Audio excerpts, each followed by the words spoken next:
أعوذ بالله من الشيطان الرجيم بسم الله الرحمن الرحيم رب اشرح لي صدري ويسر لي أمري واحلل عقدة من لساني يفقهوا قولي رب يسر ولا تعسر وتمم بالخير آمین یا رب العالمین۔ آج ہماری حدیث ہے جی صدقے کے بارے میں ہی، اور یہ آخری حدیث ہے صدقے کے بارے میں، اس کے بعد پھر ہمارا ٹاپک چینج ہو جائے گا انشاءاللہ عز و جل۔ تو پڑھتے ہیں عن ابی ہریرہ ان رسول اللہ صلی اللہ علیہ وسلم قال، ابو ہریرہ رضی اللہ تعالیٰ عنہ سے روایت ہے کہ آپ صلی اللہ علیہ وسلم نے فرمایا، خیر الصدقات، بہترین صدقہ وہ ہے جو ما کان عن ظہر غنن، کہ جسے دینے پر آدمی مالدار ہی رہے، وابدع بمن تعول، اور خرچ کرنے کی ابتدا ان سے کرو جو تمہارے زیر کفالت ہے۔ سبحان اللہ، یہ اس سے ملتی جلتی حدیث ہم نے پہلے بھی پڑھی ہے۔ آج بھی کیا ہے بہترین صدقہ اور اسلام میں خرچ کرنے کی ترتیب، یہ ہمیں سمجھائی جا رہی ہے۔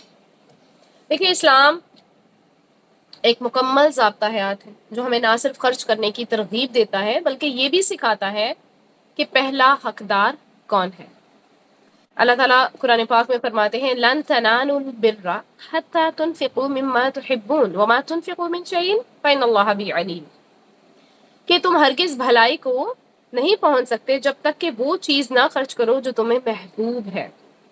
لن تنالوا البر حتى تنفقوا مما تحبون، جسے تم بہت محبت کرتے، اور تم جو کچھ بھی خرچ کرتے ہو اللہ اسے خوب جانتا ہے۔ یعنی اگر ہم نیکی کرنا چاہتے ہیں تو اپنی بہترین سے بہترین چیز دینی ہوگی، چاہے وہ آپ کا مال ہو، چاہے وہ آپ کی اولاد ہو، چاہے دنیا کی اور کوئی بھی چیز ہو جو آپ کے لیے بہت قیمتی ہو۔ اللہ کی راہ میں جب دیں تو قیمتی دیں، بہترین صدقہ دیں۔ اگر ہم کیا کرتے ہیں صرف بچا کچا دیتے رہتے ہیں، ردی چیزیں جو ہمارے لیے ایکسٹرا ہوتی ہیں، جو ہمارے کام کی نہیں ہوتی ہیں، ہو سکتا ہے کہ آپ کے کام کے نہیں ہیں، دوسروں کے لیے یوزفل ہوں، آپ دے دیجئے، یہ نہیں کہا جا رہا کہ وہ بھی نہیں دینی ہے، دئیے، لیکن آپ ان میں سے بہترین چیز کا بھی صدقہ کبھی کیجیے، ٹھیک ہے؟ اگر ہم جنت چاہتے ہیں اور جنت میں بہترین گھر چاہتے ہیں، سبحان اللہ، اور بہترین جنت، جنت الفردوس میں جانا چاہتے ہیں، تو پھر اللہ کی راہ میں بھی بہترین خرچ کرنا ہوگا نا۔ اب خالی بچا کچا دے کے ہم نے گزارا نہیں کرنا ہے، ہم نے اللہ کی راہ میں بہترین صدقہ کرنا ہے۔ بہترین صدقہ کیا ہے؟ کیا سکھاتے ہیں ہمیں؟ دراصل صدقہ صرف وہ نہیں ہے کہ سب کچھ لٹا دیا جائے، ٹھیک ہے؟ آپ صلی اللہ علیہ وسلم نے کیا فرمایا ہے کہ بہترین صدقہ وہ ہے جسے دینے کے بعد آدمی مالدار ہی رہے، غنی رہے، ٹھیک ہے؟ غنی مطلب حسب استطاعت رہے، یہ نہ ہو کہ دوسروں کے آگے بعد میں پھر ہاتھ پھیلاتا پھرے، یعنی اتنا مجبور نہ ہو جائے، کیونکہ اسلام جو ہے نا وہ اعتدال کا دین ہے، جس میں اپنی ضروریات اور دوسروں کی مدد کے درمیان ہمیں ایک بیلنس قائم کرنا ہوتا ہے۔ بعض اوقات ہم صدقہ کرتے ہیں نا تو ہم اپنی ضروریات کا خیال نہیں رکھتے، چھوڑ دیتے وقتی طور پہ، کیونکہ اس وقت ہم بڑے جذباتی ہوئے ہوتے ہیں کسی کی مدد کرنے کے لیے، جو کہ ہماری بیسک نیسیسٹیز ہوتی ہیں، ہم نہیں پورا کر پاتے اگر ہم اس کو وہ چیز دے دیتے ہیں، پیسہ ہو سکتا ہے، کوئی گھر کی چیز ہو سکتی ہے، ٹھیک ہے؟ اس وقت آپ نے اس کو دے دیا، بعد میں پھر ہم لوگوں کے آگے خود ہاتھ پھیلا رہے ہوتے ہیں، تو یہ کیسا صدقہ ہے؟ ہمیشہ اوپر والا ہاتھ نیچے والے ہاتھ سے بہتر ہوتا ہے، یہی دعا کرنی چاہیے ہمیں۔ دوسروں کی مدد ضرور کریں، مگر اپنے لیے ہم اکثر پھر کبھی کبھی تو ہم اکثر کیا مطلب لوگ مدد کرتے نہیں، اور اگر کریں تو پھر اپنے لیے وہ اندھے بن جاتے ہیں۔ ہم اپنی جائز ضروریات بھی پوری نہیں کر پاتے ہیں پراپرلی، پھر اور جب نہیں کر پاتے ہیں تو یا تو میں نے جیسے بتایا لوگوں کے آگے ہاتھ پھیلاتے ہیں، یا پھر کیا ہوتا ہے گلے شکوے ہو جاتے ہیں، ٹھیک ہے؟ ہماری زندگی میں توازن ہونا چاہیے، جو کہ آج کل توازن سے آؤٹ ہوئی ہوئی ہے زندگی ہماری، ہر چیز میں لے لیں۔ دیکھیں، جب آپ زیادہ کھا لیتے ہیں تو کیا ہوتا ہے؟ آپ کا پیٹ خراب ہو جاتا ہے نا، ٹھیک ہے؟ اور اگر آپ اپنی خوراک جو بھی نارمل آپ کی ڈوز ہے آپ اس سے کم کھاتے ہیں تو پھر آپ کو کمزوری آ جاتی ہے۔ تو obviously مینٹین رکھنے کے لیے کیا کرنا ہے؟ اعتدال ضروری ہے نا۔ اسی طرح سے اگر آپ بہت کم سوتے ہیں تو پھر آپ کی صحت خراب ہو جاتی ہے، اور اگر آپ بہت زیادہ سوتے ہیں تو پھر آپ کے اندر سستی آ جاتی ہے۔ تو کہنے کا مطلب یہ ہے کہ ہر چیز اعتدال میں ہی اچھی لگتی ہے. کبھی کبھی ایسا ہوتا ہے کہ ہماری کیبنٹ میں بہت سارے ایسے کپڑے ہوتے ہیں جنہیں ہم یوز نہیں کر رہے ہوتے ہیں، فینسی ڈریسز جسے ہم کہتے ہیں. تو ہم سے کوئی مانگے تو ہم کیا ہوتے ہیں، دیوانے ہو جاتے ہیں اور سارے ڈریسز نکال کے دے دیتے ہیں، نہیں تم یہ بھی لے لو، نہیں تم یہ بھی لے لو، یہ بھی لے لو. اور اس کے بعد کیا ہوتا ہے، کچھ ہی دنوں بعد اگر ہمیں خود ہی کسی ایونٹ پہ جانا پڑے تو پھر ہمارا دل تنگ ہو جاتا ہے. پھر ہم سوچنے لگتے ہیں کاش ہم نے اس کو نہ دیا ہوتا. تو دیکھیں نا، اگر تو آپ نے دے دیا تو پھر تو اس کا خیال بھی دل میں نہیں آنا چاہیے، کیونکہ جو اللہ کے لیے دے دیا سو دے دیا. اگر آپ نے اللہ کی رضا کے لیے اس بندی کی مدد کر دی ہے، اس کو دے دیے ہیں، تو پھر بس ٹھیک ہے نا. پھر ہمیں خاموشی اختیار کرنی چاہیے، ہمارے دل میں بھی یہ ملال نہیں ہونا چاہیے. فائدہ ایسی نیکی کا کہ بعد میں ہم دل میں ملال لائیں، اور بات صرف دل میں ملال تک نہیں رہتی. اکثر لوگ زبان پہ بھی لے آتے ہیں. کیسے؟ ادھر بیٹھے اس کے ساتھ چگلی کر دی، اس کی غیبت کر دی، احسان جتانے لگ گئے کہ یہ فلاں ہمارے پاس آیا تھا، ہم تو اس کے ساتھ ایسا کیا، میں نے تو اس کو اتنا دیا. تو کیا ہے، وہ احسان کر کے تو ہم نے سارا جتانا شروع کر دیا. یہ کیسا صدقہ ہے؟ تو انسان کو نا اپنے آپ کو پہلے دیکھنا چاہیے. اپنی چادر کیا کہتے ہیں، دیکھ کر پاؤں پھیلانے چاہیے. ٹھیک ہے. اب اس سے پتا ہوتا ہے ہر انسان کو کہ میری کیا کیپیسٹی ہے. آیا میں یہ کپڑے ان کو دینے کے بعد میں کپڑا خود بنوا سکتی ہوں جلدی یا نہیں بنوا سکتی، کوئی بھی چیز ہے. تو اگر دل میں کبھی لگے کہ مشکل ہو جائے گی، تنگی آئے گی، تو بہتر ہے پھر خود رکھ لے اور اللہ سے وسعت مانگے کہ یا اللہ میرے دل میں وسعت عطا فرما دے، مجھے دینے والا بنا دے اور خوش دلی سے دینے والا بنا دے. اللہ تعالیٰ ہمارے دلوں کو کھولیں گے، کیونکہ بعض اوقات ایسا بھی ہوتا ہے کہ ہماری ضرورت اتنی نہیں ہوتی ہے لیکن دل تنگ ہوتے ہیں. تو دلوں کی تنگی سے پناہ مانگنی ہے اور اللہ تعالیٰ سے دعا کرنی ہے، لیکن اپنی بیسک ضروریات جو ہیں وہ آپ نے ضرور اپنی پوری کرنی ہے. کیوں؟ کیونکہ ہمارے اوپر ہمارا بھی حق ہے، ہمارے اپنے نفس کا بھی حق ہے. اگر آپ کوئی اچھا کپڑا پہن لیتے ہیں، یا پھر آپ کوئی اچھا جوتا پہنتے ہیں، یا مال خرچ کر کے اپنے بچوں کو باہر لے جاتے ہیں، کہیں اچھا جگہ کھانا کھلا دیتے ہیں، تو آپ کوئی گناہ کا کام نہیں کر رہے ہیں. ہم جب لوگوں کو دینا شروع کر دیتے ہیں نا، الحمدللہ اللہ تعالیٰ یہ توفیق سب کو دے، تو کیا ہوتا ہے پھر جب ہم خود خرچ کرتے ہیں نا اپنی ذات پہ تو دل تنگ پڑتا ہے. ایسی حقیقت ہے. لیکن پھر سوچا کریں کہ یہ بھی تو اللہ کی رضا کے لیے کر رہی ہوں نا. اگر اللہ نے مجھے نعمت دی ہے تو اللہ نے کیا کہا ہے کہ اسے بیان کرو، فحدث، تو میں بیان ہی کر رہی ہوں. اگر مجھے اللہ تعالیٰ نے پیسے دیے ہیں تو دوسروں کو دینے کی بجائے میں اپنے بچوں پہ اگر خرچ کر رہی ہوں تو میں کوئی گناہ نہیں کر رہی ہوں. تو ہمیں پازیٹیو رہنا چاہیے ہر حال میں.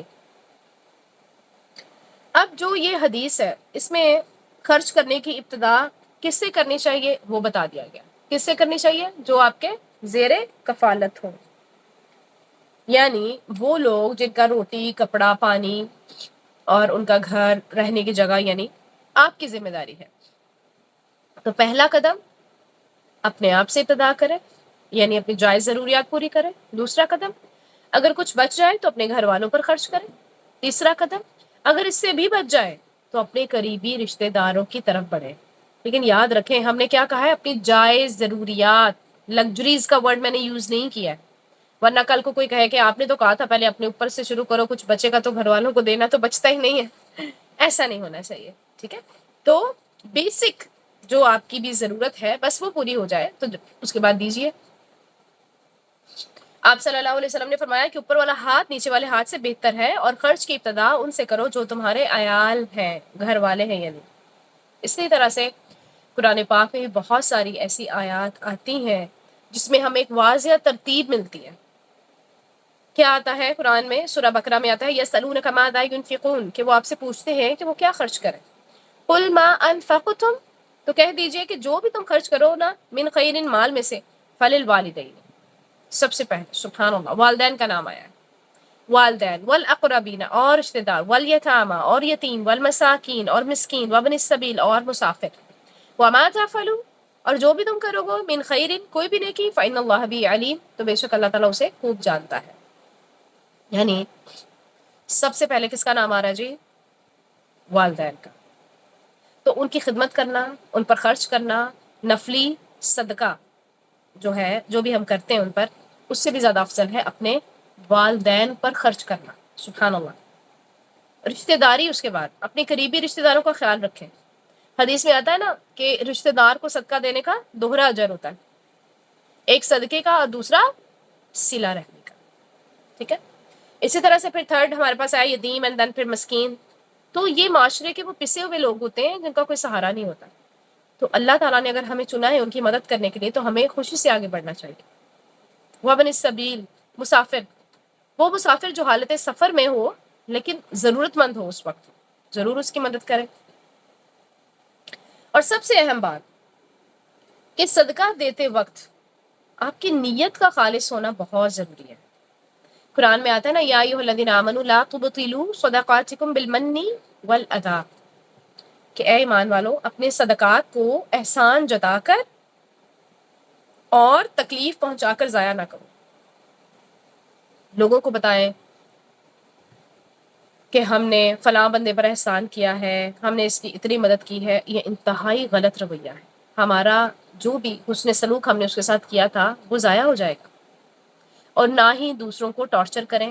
ہم مینٹل ٹارچر بہت کرتے ہیں لوگوں کو، ایسی ایسی باتیں کرتے ہیں کہ لوگوں کے دل دکھتے ہیں ہماری باتیں سن کے.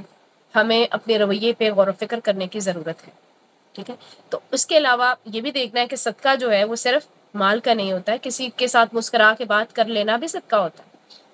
کسی کو راستہ دکھانا، کسی تکلیف دہ چیز کو راستے سے ہٹا دینا، یہ بھی صدقہ ہے. دیکھیں صحابہ کرام جو تھے نا، اگر ہم ان کی لائف ہسٹری پڑھیں نا تو ہمیں پتہ چلتا ہے کہ وہ خرچ کرتے تھے نا، سبحان اللہ، دل سے خرچ کرتے تھے. بہترین نمونہ، سب سے بہترین نمونہ غزوہ تبوک کا ہے. آپ سب نے سنا ہوگا کہ ان کا اثار کس کا، حضرت عمر فاروق کا اور حضرت ابوبکر صدیق رضی اللہ تعالیٰ عنہ کے اثار کی بے مثال قربانی. حضرت عمر رضی اللہ تعالیٰ عنہ بیان کرتے ہیں کہ جب آپ صلی اللہ علیہ وسلم نے صدقے کا حکم دیا نا اس وقت، یعنی جب جنگ پہ جانا تھا، کون سا غزوہ تھا؟ غزوہ تبوک. تو مال بہت کم تھا. تو خیر وہ کہتے ہیں کہ میرے پاس اس وقت کافی مال تھا. میں نے سوچا کہ آج میں حضرت ابوبکر صدیق سے آگے بڑھ جاؤں گا. چنانچہ میں اپنے گھر کا آدھا مال لے کر سبحان اللہ آپ صلی اللہ علیہ وسلم کی بارگاہ میں حاضر ہوا. آپ صلی اللہ علیہ وسلم نے پوچھا ہے عمر اپنے گھر والوں کے لیے کیا چھوڑا ہے؟ تو میں نے عرض کیا اتنا ہی، یعنی آدھا مال ان کے لیے چھوڑا ہے. پھر حضرت ابوبکر صدیق رضی اللہ تعالیٰ عنہ تشریف لائے اور وہ اپنا سارا مال لے آئے. اللہ اکبر. تو آپ صلی اللہ علیہ وسلم نے ان سے بھی وہی سوال کیا، اے ابوبکر اپنے گھر والوں کے لیے کیا چھوڑا ہے؟ تو انہوں نے کیا فرمایا کہ میں ان کے لیے اللہ اور اس کے رسول کی محبت چھوڑ کر آیا ہوں. اللہ اکبر.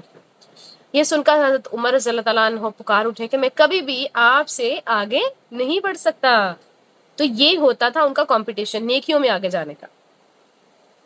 ٹھیک ہے. اب دیکھیں اگر اب ہمارے لیے کیا ہے. اب آپ کہیں گے کہ آپ نے ایسی مثال دی ہے، ادھر سے آپ کہہ رہے ہیں کہ آپ اپنی ذمہ داریوں کو پورا کریں، اپنے نفس پہ بھی خرچ کریں، تو وہ تو گھر کا سارا ہی مال لے آئے. دیکھیں پہلا حق کس کا ہے؟ خرچ کرنے کی ابتدا ان سے کرو جو آپ کے زیر کفالت ہے. حضرت عمر رضی اللہ تعالیٰ عنہ کا نصف مال لانا اور نصف گھر والوں کے لیے چھوڑ کے آنا اسی اصول کی عکاسی کر رہا ہے. ٹھیک ہے. باقی رہ گئے حضرت ابوبکر صدیق رضی اللہ تعالیٰ عنہ. تو دیکھیں ایک بات یاد رکھیں، اپنی ترجیحات کو دیکھیں. حضرت ابوبکر صدیق رضی اللہ تعالیٰ عنہ کو اللہ پر کیا تھا؟ بہت بھروسہ تھا، توکل کیا انہوں نے. انہوں نے اپنے گھر والوں کے لیے اللہ اور اس کے رسول کی کفالت کو سمجھا، کافی سمجھا، جو کہ روحانی طور پہ سب سے بڑی کفالت ہے یقیناً. تو اب ہمارے لیے لیسن کیا ہے کہ اگر تو ہم عام حالات ہیں ہمارے تو پھر جو ابھی ہمیں یہاں پر اس حدیث میں اصول بتایا گیا اس کے مطابق عمل کرنا چاہیے عام حالاتوں میں. ٹھیک ہے کہ اپنی اور اپنے اہل و عیال کی ضروریات کو مقدم رکھیں. لیکن جب دین کو کوئی غیر معمولی ضرورت پیش آئے تو پھر صحابہ کرام جیسا جذبہ احسان اپنانا چاہیے تاکہ بہترین صدقے کا حق ادا ہو سکے، جیسے حضرت بکر صدیق رضی اللہ تعالیٰ عنہ نے کیا.